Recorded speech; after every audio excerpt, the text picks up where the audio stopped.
குமரிக்கண்டமெல்லாம் நாவல் மரமே ஆக்கிரமித்திருந்தது என்ற அசட்டுத்தனமான சிந்தனையைப் போலவே குமரிக்கண்டம் முழுவதும் குமரி என்றழைக்கப்படும் கற்றாழை ஆக்கிரமித்து வளர்ந்திருந்ததாகவும் அதனால் அந்த கண்டத்திற்கு குமரிக்கண்டம் என்ற பெயர் வந்தது என்ற இன்னும் ஒரு அசட்டுத்தனமான சிந்தனையும் இங்கு உண்டு.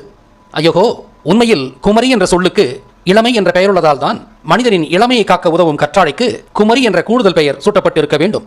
இந்த மூலிகைக்கு சாகாமை அருளும் மூலிகை என்ற சொல் வழக்கும் உண்டு. எனவே குமரிக்கண்டத்திற்கு கற்றாழையினால் பெயர் உண்டாகவில்லை.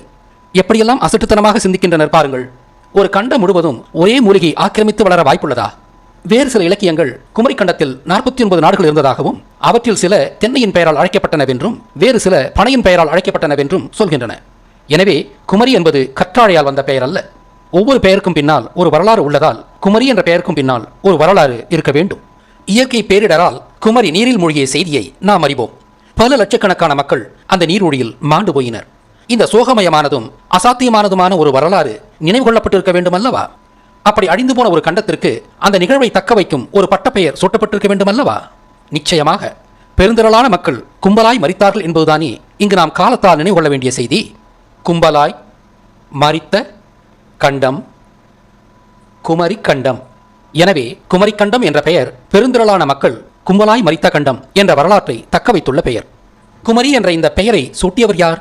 யாரோ ஒருவர் சூட்டியிருக்க வேண்டும் அல்லவா? அது யார் என்று பார்ப்போம்.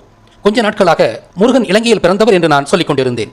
ஆனால் சீனாவிலும் மேற்குலகிலும் முருகன் ராகனாக அறியப்படுகிறார் என்ற விடயத்தை நான் ஆய்வு செய்து வெளியிட்ட போதுதான் முருகன் இலங்கைக்காரர் அல்ல என்றும் அவர் நீர்வழியில் தப்பி பிழைத்தவர்களை அழைத்துக் கொண்டு இலங்கையில் வந்து குடியேறியவர் என்றும் உணர்ந்தேன். இந்த கருத்து மாற்றத்திற்கான காரணம் சீனாவில் ராகனை கடலின் தெய்வமாகவும் வெள்ளத்திலிருந்து மக்களை காத்ததாகவும் கருதுகின்றனர். ஆதி மத்திய கிழக்கு நாடுகளிலும் தியாமத் என்பது கடல் ராகன் என்று அறியப்படுகிறது. ஆனால் மர்துக்காகிய முருகனின் வரலாற்றின்படி தியாமத்தும் முருகனே என்று நிறுவியுள்ளேன்.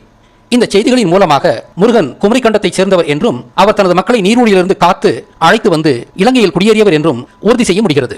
எனவே முருகனின் மூதாதையர்களே நீரூழியில் அழிந்தனர். எனவே நாவலந்தீவுக்கு முருகனே குமரி என்ற பெயரை சூட்டினார் என்பதோடு அல்லாமல் கும்பலாய் மரித்த மக்களின் வம்சாவளி என்ற பொருளில் தன்னையே குமரன் என்றும் அழைத்துக் கொண்டிருக்க வேண்டும். அவர் தன்னை குமரன் என்று அழைத்துக் கொண்டதோடு அல்லாமல் சக ஆண்களையும் குமரன் என்றும் சக பெண்களையும் குமரி என்றும் அழைத்தார். இப்படி ஆண்களை குமரன் என்றும் பெண்களை குமரி என்றும் அழைக்கும் பாரம்பரியம் இன்றும் திருமண சடங்குகளில் நிலைத்திருக்கிறது. திருமண ஒப்பந்தங்களை ஏற்படுத்தும் போது மணமகனை குமரன் என்ற பட்டத்தாலும் மணமகளை குமரி என்ற பட்டத்தாலும் அழைப்பது இன்று வரை தொடர்கிறது. இன்றும் நிலைத்திருக்கும் இந்த ஒரே வழமையால் இந்த பட்டங்கள் திருமணச் சடங்கோடு மட்டும் தொடர்பு கொண்டுள்ளன. இந்த பட்டங்கள் வழமையாக மணமகனுக்கும் மணமகளுக்கும் வழங்கப்பட்டதால் குமரன் குமரி என்ற சொற்கள் இளைஞர் என்றே பிற்காலத்தில் பொருள் கொள்ளப்பட்டன. உண்மையில் குமரன் குமரி என்ற சொற்கள் இளம் ஆண் என்றோ இளம் பெண் என்றோ சூட்டப்படவில்லை. மாறாக நீரூழியில் கும்பலாய் மரித்த மக்களின் வம்சாவளிகள் என்ற பொருளிலேயே சூட்டப்பட்டன.